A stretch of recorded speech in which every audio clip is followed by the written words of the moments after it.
Today I'm in wild, windy Portland on the south coast of England, just round the corner from Weymouth. Somewhere out there behind me, by the entrance to Weymouth Bay, is a shipwreck. A shipwreck that's about 200 years old. We'll find out exactly what happened, why it happened, and why maybe there's slightly more to the story than it originally seems. This is the tragic wrecking of the Earl of Abergavenny.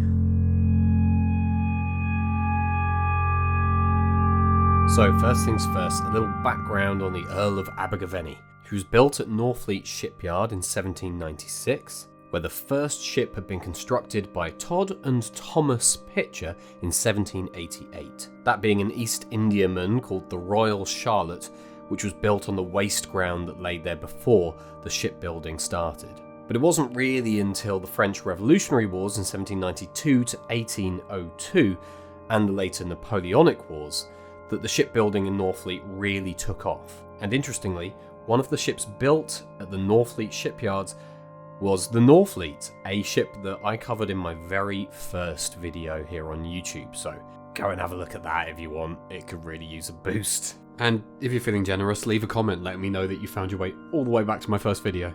Now, the Earl of Abergavenny was an East Indiaman, and this was a design that was pioneered by the naval architect Frederick Henrik af Chapman. Great name.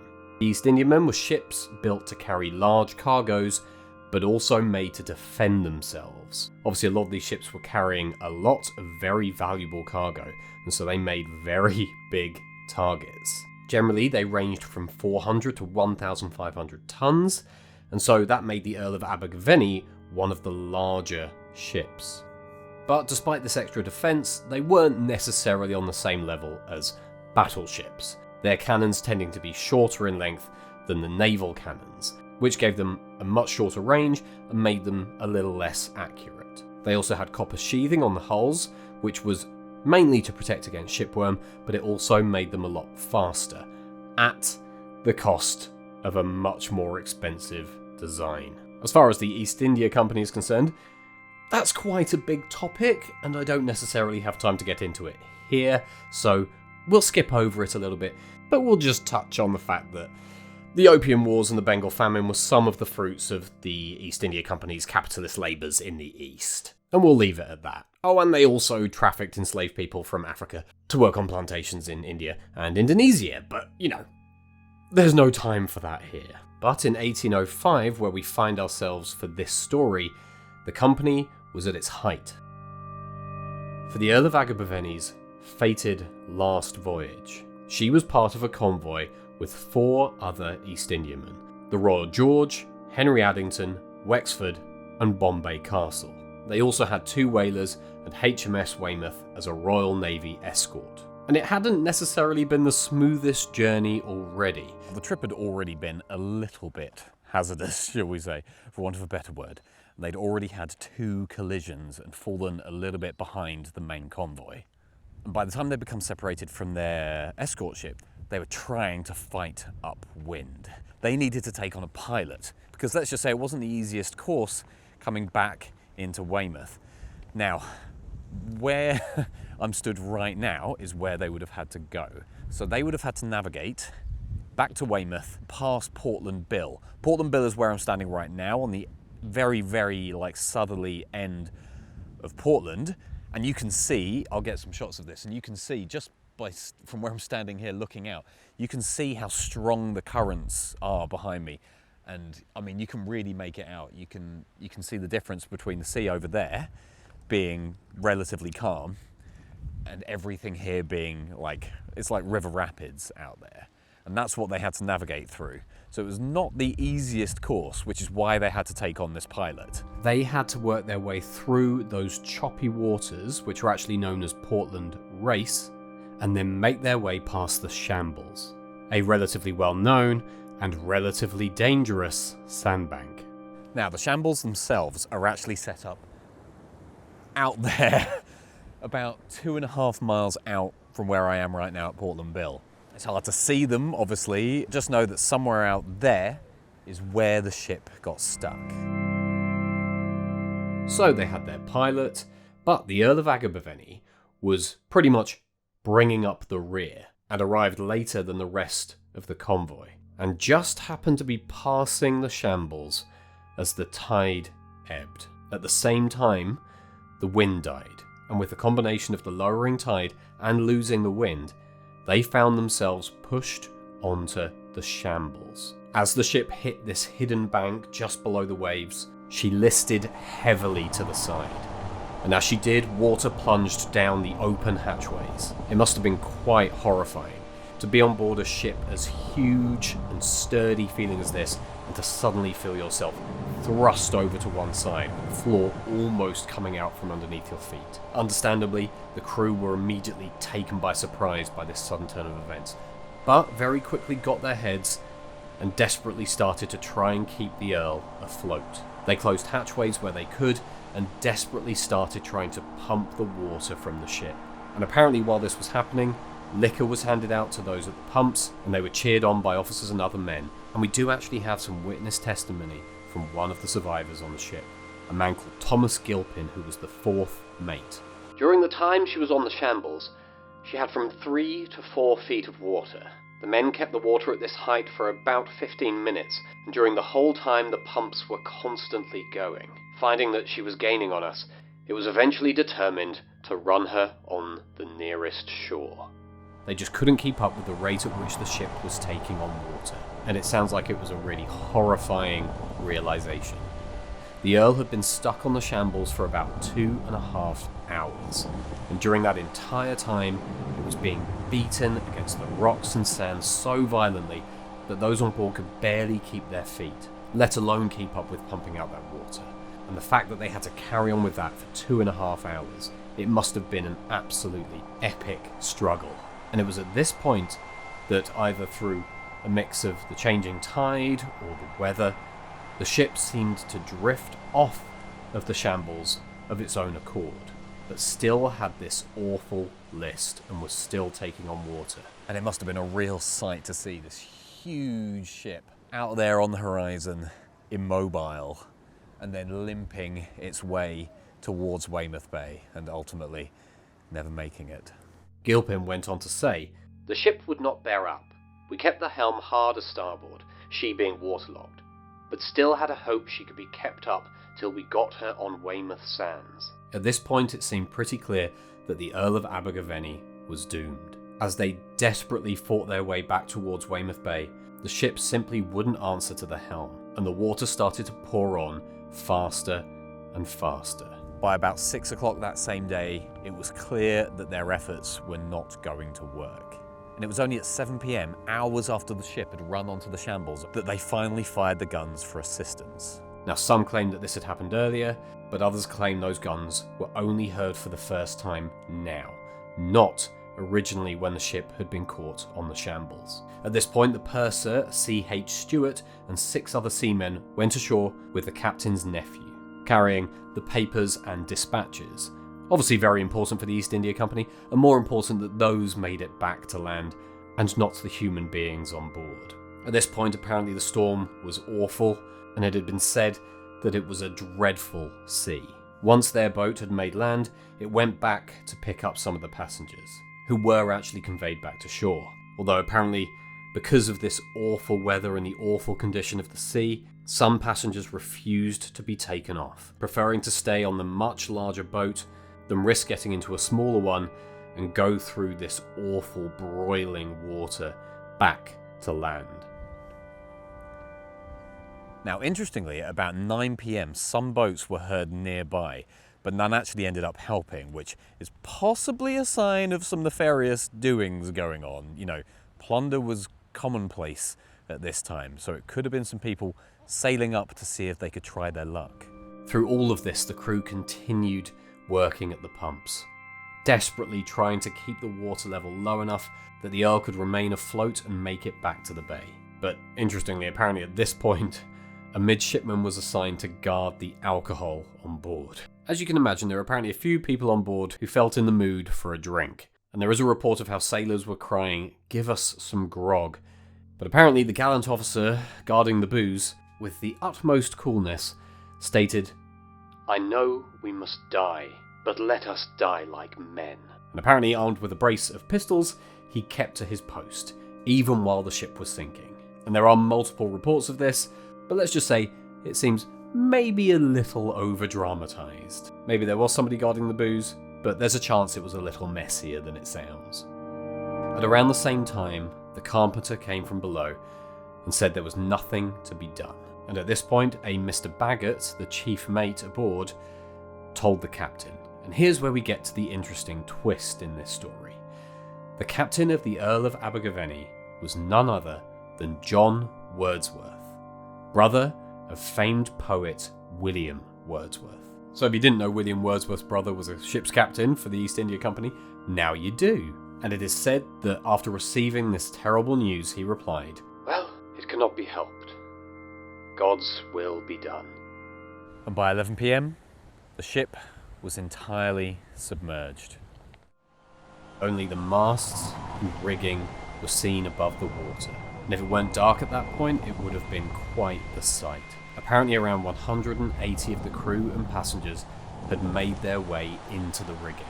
And that's where they clung, being battered by the wind and the waves. And this is something you see in a lot of wrecks, where the last thing remaining above water is the rigging. It becomes some kind of awful, morbid endurance test to see who can survive these awful conditions, clinging to rope and wood. It must have been chaos. And in one account, it was observed that a member of the crew actually cut the fingers off of a messmate who was seeking to climb up them and further into the rigging, who subsequently fell to their death. Again, whilst the survivors were clinging to the rigging, it was said that more boats could be heard approaching, but still none assisted. Later accounts claim that maybe the people in these boats couldn't hear or see what was happening, although there were other accounts claiming that the cries of the survivors could be heard 3 miles inland, or that the sailors on these boats were too concerned that they would be swarmed by survivors and their vessels would be sunk as well, and so nobody did anything. Eventually, 2 sloops from Weymouth, who had heard the signal guns, did arrive, and it was reported that the survivors actually boarded these quite calmly, although with accounts like people having their fingers chopped off trying to get into the rigging, again, it's hard to believe everything we read about how calmly and honourably the people were behaving aboard this ship. Now, it took the rescuers multiple trips to and from the stricken ship to rescue the survivors from the rigging, and the last person who they found at the top of the mast was a Sergeant Hart, whose wife and infant had already drowned. He was brought down from the top of the mast, but he didn't last long, and died shortly thereafter from exposure. And he wasn't the only one. Many of the people who'd been rescued from the rigging and had been in those horrible conditions for hours also died not long after being rescued. As for the captain, John Wordsworth, it's reported that he went down with the ship and was last seen being taken into the water by a huge wave. The Earl of Abergavenny had set out with 402 people on board, 160 officers and crew, 159 troops from the British Army and the East India Company. There were also 40 passengers listed as being at the captain's table, which essentially meant they were rich and they'd paid their way, and 11 were listed as being at the third mate's table. In addition to this, there were also 32 Chinese crew aboard. And ultimately, 263 lives were lost.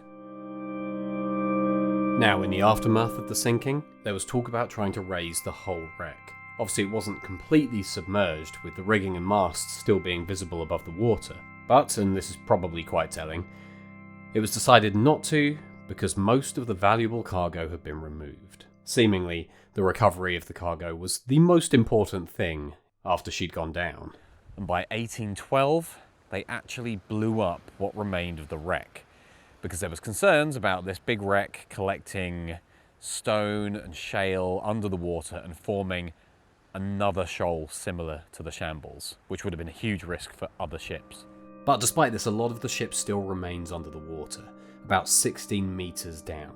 Includes things like planking, frames, fixtures and fittings. There's a chain pump down there. It's important to remember as well that 263 people lost their lives, but others on board who survived also had their entire livelihoods on board, everything they owned.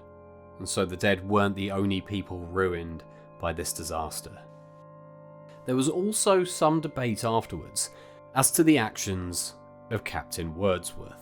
As you might have noticed, his only act during this whole thing seems to have been a rather resigned, oh well, I guess we'll just sink then. And there was a huge debate about whether he'd done enough to try and save either the crew or the cargo on board.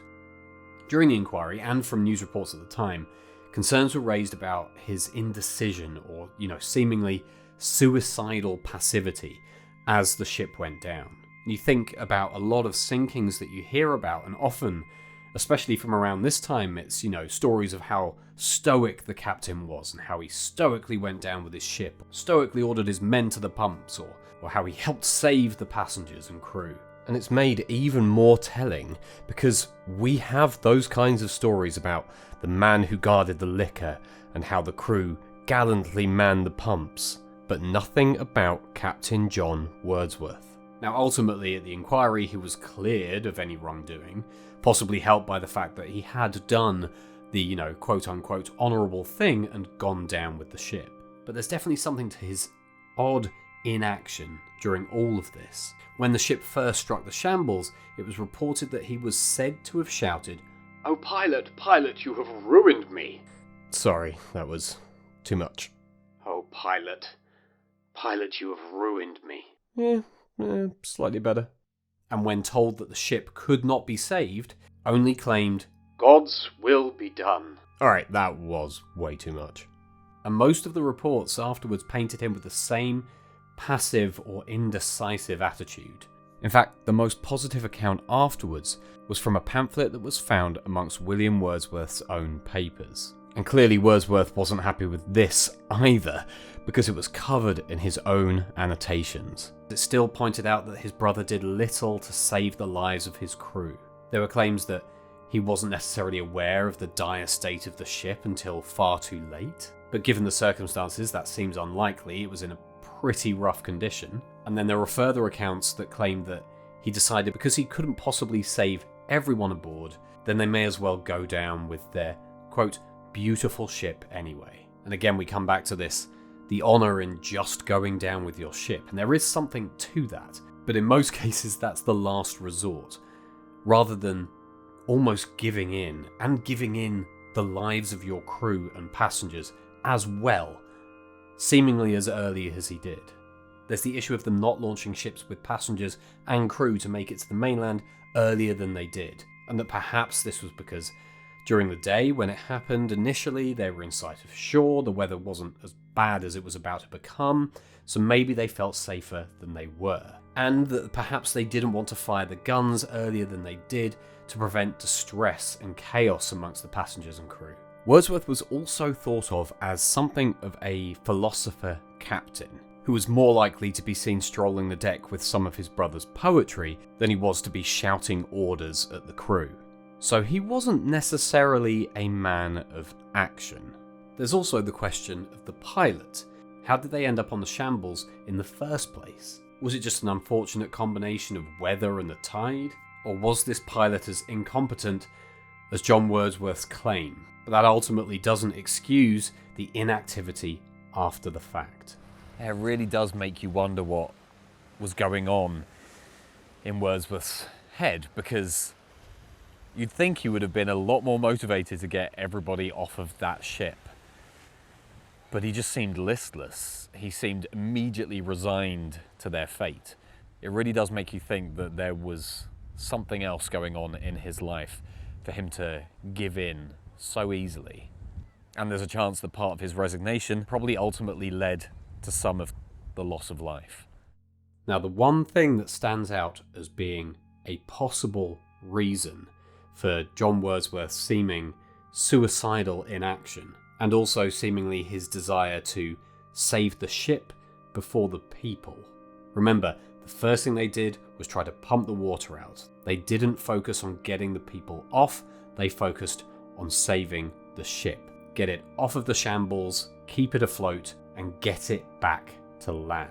With the argument being that if boats full of passengers and crew had been released at the very beginning, if the signal guns had been fired at the very beginning, that this could have led to everyone on board being saved. And one description of his action paints possibly a telling picture of John Wordsworth disdaining to survive the loss of so valuable a charge. This becomes even more interesting when you find out that John Wordsworth had contributed a lot of his own family's funds into this endeavour, and that his previous voyages had been unsuccessful, and this was something of a last hope. And in correspondence from John to William Wordsworth, it is noted that he mentioned that he needed funds to go towards this voyage, or he may as well abandon the whole thing.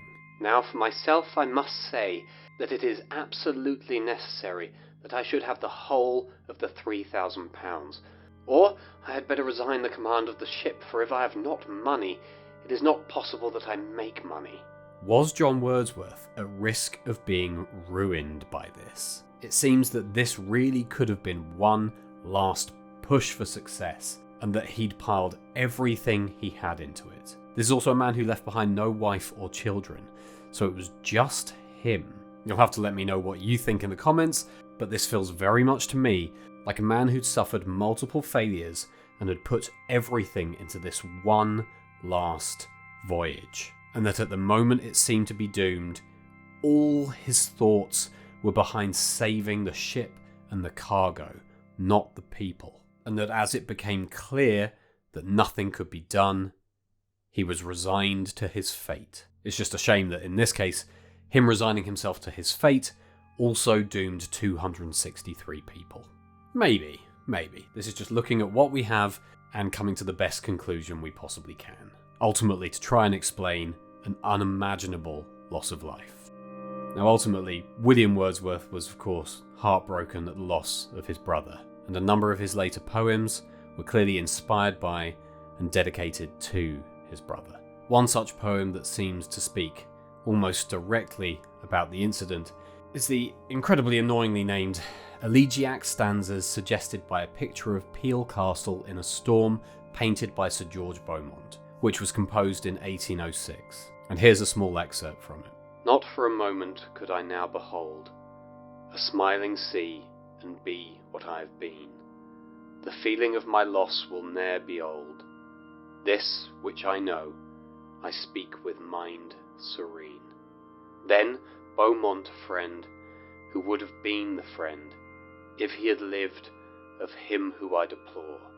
This work of thine I blame not, but commend, this sea in anger, and that dismal shore. You now find me at All Saints Church in Wyke, Regis. And this is where a lot of the victims of this sinking were buried, including John Wordsworth. But given that this was over 200 years ago, there is now no longer actually a grave in here for Wordsworth. So I'm unlikely to find anything around here. And if I'm honest, it's probably seen better days. It is a little overgrown here. But apparently in 2005, a memorial plaque was put up inside the church. Now, this isn't giving me much hope to begin with, the fact that this is so overgrown. Like, I can barely walk down this path. But we'll see if we can pop inside. Okay, turns out I came in the weird overgrown back way, because this side looks much nicer. And here we have the memorial to John Wordsworth. It's a really lovely little church, actually. And the memorial is right here.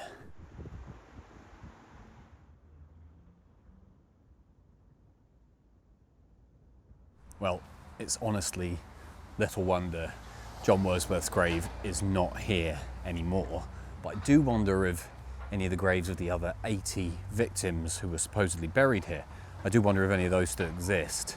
I mean, looking around, it would probably be almost impossible to identify any of them, because these are some old graves and it is almost impossible to make out any of the inscriptions on them.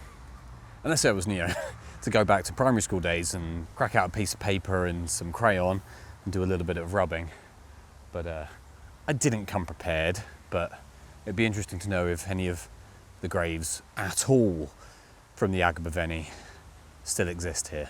But hey, at least the memorial is nice and obvious.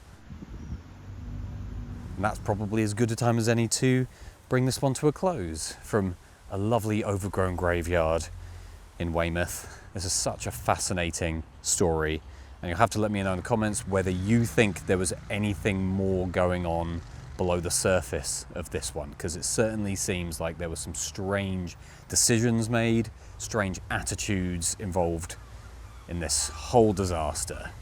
It really does feel like maybe there was something else going on beyond this being just a straight up accident. So let me know what you think in the comments, and from sunny Wyke Regis near Weymouth, I'll see you in the next one.